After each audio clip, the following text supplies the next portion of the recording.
loves! Welcome back to my channel! Yes! Okay, sa mga loves, thank you so much sa lahat ng suporta niyo sa channel ko dahil malapit na tayong mag 500 subs! Oh my gosh! I'm so excited kasi pag naka 500 na tayo mga loves, ang gagawin ko is magpapag-giveaways ako sa inyo.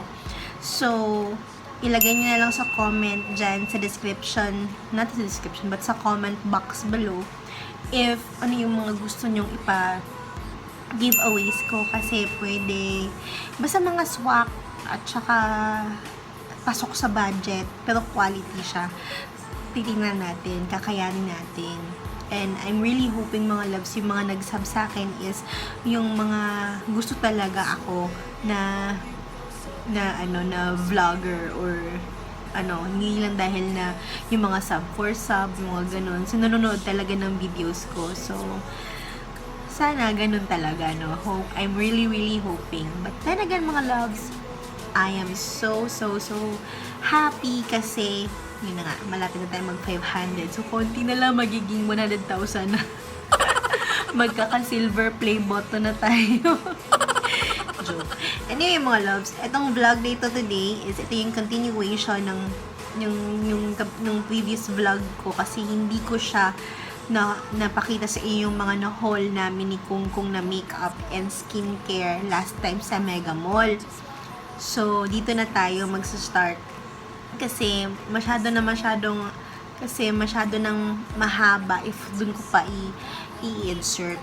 So, yun. So, ngayon is papakita ko na sa inyo yung mga na-haul namin.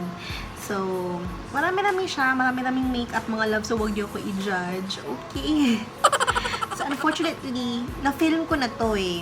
However, pangit yung pagka-film ko. Kaya, inuulit-ulitin ko ngayon. So, yung resibo, natapon ko na dun sa previews. So, kaya ito. Uulitin ko na naman.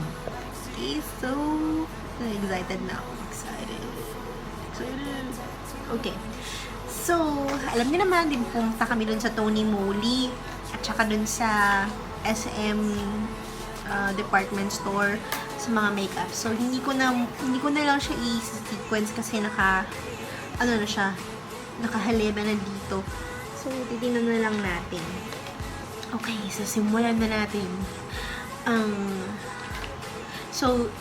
I-memorize ko na lang mga loves ha, kasi hindi ko siya na keep yung resibo, parang natapon ko siya.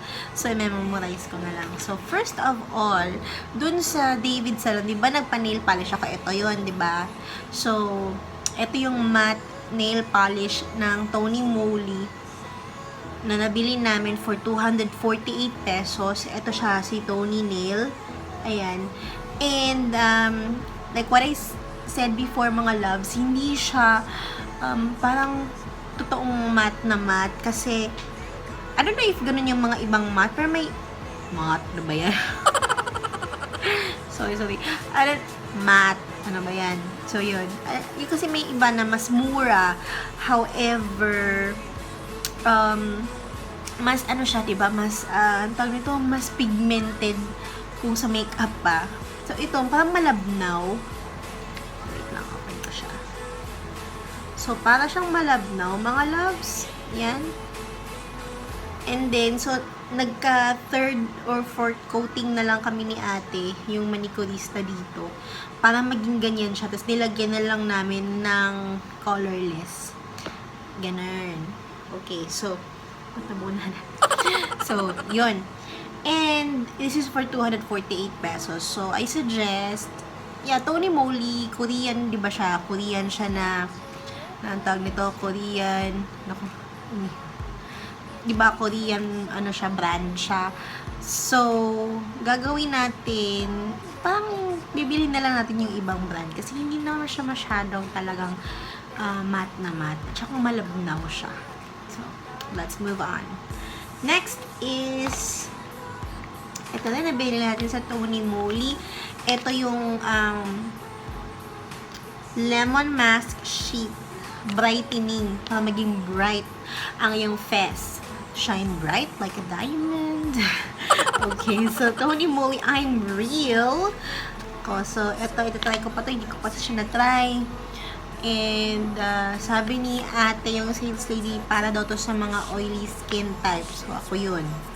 So, excited. Ito, try ko po. Okay, next na nabili natin sa Tony Moly is itong kanilang Tony Moly Pocket Bunny Moist Mist. Ayan. So, this is, sorry ha. Ito is for 78 pesos. Ito, nasa mga 400 plus. I'm not sure kung ano yung plus kasi nawala na nga yung resibo. So, ito yung hindi ko pa siya na-open mga loves. Ito yung para ma-stay yung makeup mo for a longer time. Sa ilang hours sa mukha mo, sa pagbubuka mo, sa mukha mo. So, ito yun. Okay? Okay, next, para hindi natin maulit. Ito natin ilalagay sa kabilang side. Okay, next is, bumili din ako ng, ito is yung nose pack, egg pore, for the pores. Tony Moly nose pack. Ayan. Iba ang cute ng Tony Moly mga loves. Meron silang mga ganito, bunny. Meron silang ganito, yung mga pagkain. Ayan. So, yun. Ito, I tried, i-review ko pa to. So, i-review ko pa to kung effective ba siya na makakatanggal talaga ng mga blackheads. Kasi ito yung talaga, sinabi talaga ni ate na makakatanggal daw talaga to ng mga blackheads.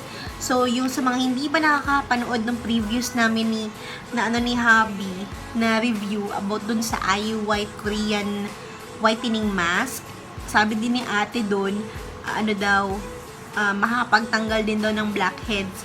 But, hindi siya natanggal mga loves. Hindi natanggal. Ang sakit lang natanggal ng hair ko sa mukha. Yun lang yung mga natanggal. So, yun. Next is ito. So, bumili din ako mga loves ng false eyelashes ng Tony Moly. Ayan. So, sabi dito, natural long. Ito yung number 6. This is for 100 plus or 128 something. Ganon. So, ito yung napili ko dahil natural lang. So, I wanna try this one as well. I think this is only for, kasi sino ba, Nichido, kiniklaim nila yung 198 is reusable. But then, ginamit ko yung Nichido last time, but, na siya dito, parang, pag magmamaskara ka, nadjo-join siya, and nabubuhol-buhol siya. So, hindi na siya reusable. Ito daw, sabi ni ate, hindi naman siya nag-claim, yung Tony Moly, hindi naman sila nag-claim na reusable to, at wala naman sinabi din dito sa packaging na reusable siya, aside sa puro Korean niya. Hindi ko mabasa. So, tingnan natin if pwede siya ma-reusable. Ito try ko ta. Pero for sure, maganda ang result niya dahil natural lang ang pagkalong. Hindi siya yung parang plastic, parang ganun talaga. Okay. That is for 128 pesos. Ito yung nabili namin ni Hubby. Yung White Whitening Pack na peel-off mask. Ito, na-haul din namin. Ito, tatlong binili ko nito. It is 22 pesos siya.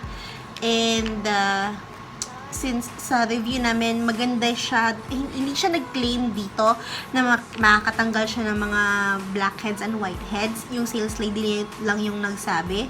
However, ang claim niya is whitening siya and refreshing and cool sa face, which is yun naman talaga yung naramdaman namin ni Hubby. So, yun. And eto, na-open ko na siya. Actually, nagamit ko na siya. Eto yung cucumber pads. So, patches siya, circles. Parang may 10 sheets. Yeah, it has 10 sheets sa packaging niya. Ilalagay mo siya sa eyes mo. Pwede mo lang daw siya ilagay sa ibang part ng face mo. Depende sa saan mo gusto mo moisturize yung part ng skin mo. Kasi may mga tao naman kasi na itong dito, yung T-zone, ganyan, masyadong oily na. So, no need na to moisturize. So, dito na lang yung mga mino-moisturize nila. So, kaya ito yung kagandahan ng mga may mga design na mga ganito. Mga pads. And this is for 89 pesos and 75 cents. Sa Watson's ko rin siya nabili. Ano ba yan? Hindi pala nakikita. So, yun. Maganda siya at malamig sa mata. Yun, pag na-apply mo na. Then, nakabili ako ng sa Tony Moly pa rin. Ito yung kanilang Tony Tint Delight at in a shade of number 2 shade. Ito yung number 2 shade nila na parang red siya. Kasi may red tint and pink tint. So, yun. So, ito nabili ko. So, ito try ko siya soon. Oh, sorry. And, ano pa, may Tony Moly pa ba? Ito sa Watsons. Kinuha lang to ni Kungkung. Itong bell. Alam niyo na, sanitizer, princess. So, hindi ko alam, nabayaran ko na pala. This is for 81 pesos. Akala ko 18. Okay lang. 81 pala. Ano ba yun? Okay, then, sa Watsons pa din, bumili ako nitong features and shades na beauty blender. Ayan. Para sa mga, alam niyo na, para sa foundation, ganyan. But this one is 245 pesos. Ganyan. Sa Watsons. Kasi meron na ako, diba, yung sa Wonder Blend, ito. But this is for 400 pesos. So, mas mahal siya kasi sa brand niya. And actually, maganda din naman siya gamitin. But, naghahanap ako ng something else na hindi ganito yung design. At para maiba ko siya, para hindi na lang always ganito yung ginagamit ko. So, that's why I purchased this. And this is for 245 pesos. And ganito yung shape niya. It's an oval shaped latex free sponge with double chiseled edges. That works well in applying and blending makeup for that perfect finish. Ayun. Diba? Maka-marketing, maka-advertise. Ayun. So, may mga mura, which is yung mga Everbile na, at saka yung LA Girl. Yung LA Girl is 199 pesos. Ganito siya. Everbile na is nasa mga 200 pesos. So, kaya lang ganito yung mga itsura nila. So, hindi ko sila nabili. Kaya ito yung binili ko. Yung ibang design. Okay. Next is okay, so ito Neutrogena Hydro Boost Water Gel. So, eto mga loves, nagamit ko na siya and super duper smooth sa skin. Sabi ni sales lady doon is maganda siya dahil hydro siya, water based. And kahit maganda din siya sa oily skin type, sabi niya. This is ano ba to? Water gel. Tsaka very, very smooth siya mga love sa skin mo and very, very cool din siya sa feeling mo. So, maganda to siya paggabi pag natanggal mo na lahat ng makeup mo, ganyan. So, gagamitin mo siya para pagtulog mo maganda yung feeling ng skin mo. Moisturize siya. Water gel. So, ang itsura niya maganda siya. Ganito, diba? Ayan. Napakasosyal. And, ayan, hindi ko pa siya tinanggal kasi marami siyang laman dyan. Masasayangan ako. Kaya, ubusin ko muna yung mga nasa top part. Para So, nilagay ko lang siya dito sa box para ipakita sa inyo kung ano yung box niya. But later, tatanggalin ko na siya. And this is for 872 pesos. Sa Watsons pa din. And, kailangan na gamitin ko siya konti-konti lang para hindi siya maubos kaagad. Kasi mahal. Lahams. Kung sa Cebu pa, lahams. Baliktad ng mahal. Okay. And next na okay, eto. Let's go na sa mga Maybelline products na nakuha ko mga loves ha. Okay. So, eto yung Micellar water makeup remover, removes makeup, cleanses and hydrates and soothes Ganun. So, no rinse even for sensitive skin, no fragrance, alcohol-free, fresh, and oil-free. Dermatologist and ophthalmologically tested. So, ito yun. Ito yung makeup remover. I will make a review sa ganito mga loves kasi marami ng mga micellar water na nagsusulputan ngayon, lalong-lalo na sa mga mamahaling brand like L'Oreal, at saka yung iba pa. But ito yung pinaka-affordable so far na trusted brand, which is yung Maybelline. Actually, it's 199 pesos mga loves. However, na may discount siya, naging 149.25. But, yun na nga, hindi ko na-avail sa 149.25 dahil nung araw na yun, nung binili ko ito, nung araw lang yun nila diniscountan at hindi pa hindi pa napunta dun sa system, hindi pa siya na-enter sa system. So, kaya 199 yung nabayaran ko, hindi 149.25. So, I will make a review, abangan nyo. Kasi marami akong narinig na maganda doon. I think, actually, I'm gonna review it right after this. Para ma-erase ko itong mga makeup ko. Okay, so this one next, we have the Baby Skin Pore Eraser ng Maybelline. Ayan. And, nireview ko to. So, maybe I will just put the link sa, sa description box, or I will just para makita nyo kung anong effect nito sa akin. So, eto ay 299 pesos. Ayan. So, abangan nyo yung review ko. And, eto, Maybelline Fit Me Concealer yan. So, eto mga loves, marami akong nakita mga YouTube vloggers o mga YouTubers, mga beauty vloggers na ginagamit ito, sila Janina Vela, ganyan. And maganda sa skin type nila. So, ito yung na-shade ito ng medium shade. Hinanap ko pa talaga itong mga loves hapon kasi hindi siya available dun sa Maybelline booth ng SM department. So, lumabas pa, pumunta pa ako ng Watsons para i-check kung meron sila. So, meron silang medium shade. So, ayun, binili ko na. And, review ko din to kasama nito. So, check out niyo yung video na yun. So, this is for 299 pesos.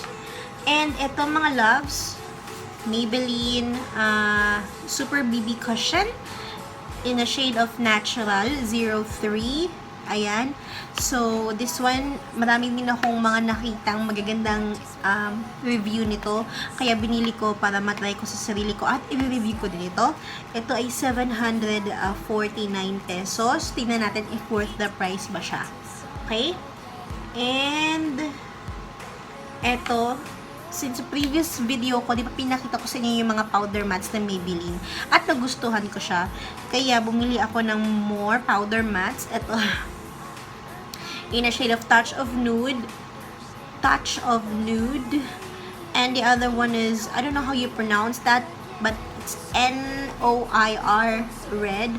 Noir red or Noir red, I don't know. But mga powder matte sila. And I love it. This is for 299 pesos. Nakuha ko siya for, each ha, 299 pesos. So, nakuha ko siya, 249 na lang ata. Kasi nag-sale sila sa Maybelline. Alam mo, ang dami ko nagustuhan na Maybelline products, mga loves, in fairness. And then, ito, Fashion Brow Maybelline. Ito, para sa eyebrows. Alam niyo naman, hindi ako marunong sa eyebrows. Improving siya, in fairness. But, tingnan natin if this would, make my eyebrows look much better. So, this is for 349 pesos. Ayan. Sa ganito kaliit na palette. But, titignan natin if effective siya. Kung powdery ba siya or oil base ba siya. So, hindi ko pa siya nabuksan. So, susunod, titignan natin. May review ko siya. And, itong Maybelline Hypercurl, your everyday mascara. Ayan. Kiniklaim nila na, magiging super duper curly na yung eyelashes mo and magiging makapal. Actually, nagamit ko na yan siya before. Kaya nagustuhan ko kaya binili ko ulit. This is for 199 pesos. Ayun. Ano ba? Tapos na ba? Ayun. So, I think yun na. Yun na lahat ng mga na-haul ko. Oh my gosh. Ang dami-dami pala. So, ilalagay ko na lang sa description box. Mga loves, kung how much sila isa-isa, okay? And, di naman ako cute. Oh, diba? Gusto ni Moly. Yan. Ano ba yan? Ang cute nila, in fairness. So, yun. So, ano ba yan? Nakaka-choka. So, yun. So, yun mga loves. I think I don't know, siguro parang more or less nasa mga 5,000 almost yung mga nagasto ko dito sa mga skincare and makeup products na to. Hindi ko na malayan na malaki na pala yung nagastos ko. Kuha ng kuha lang. Ganyan. Sa susunod, tulungan nyo ako mag-budget nito. Yun. So, yun mga loves. Thank you so much sa panonood. And if you like this video, please hit like. If hindi pa kayo nakapag-subscribe, please subscribe and hit the bell button right next to it para ma-notify kayo ng aking mga new videos. And, also, mag-comment kayo. Huwag niyong kalimutan yung yung gusto nyo giveaway ko kung magkaka 500 subs na ako. Okay? Yung mga swak at affordable. Ayun. So, thank you so much mga loves sa panonood. And, wala na akong masabi. Ano ba yan? So, thank you so much talaga. And sa susunod ulit, maraming salamat. I love you.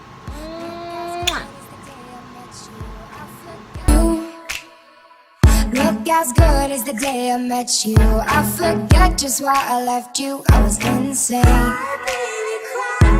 Stay and play that Blink-182 song that we beat to death in Tucson. Okay.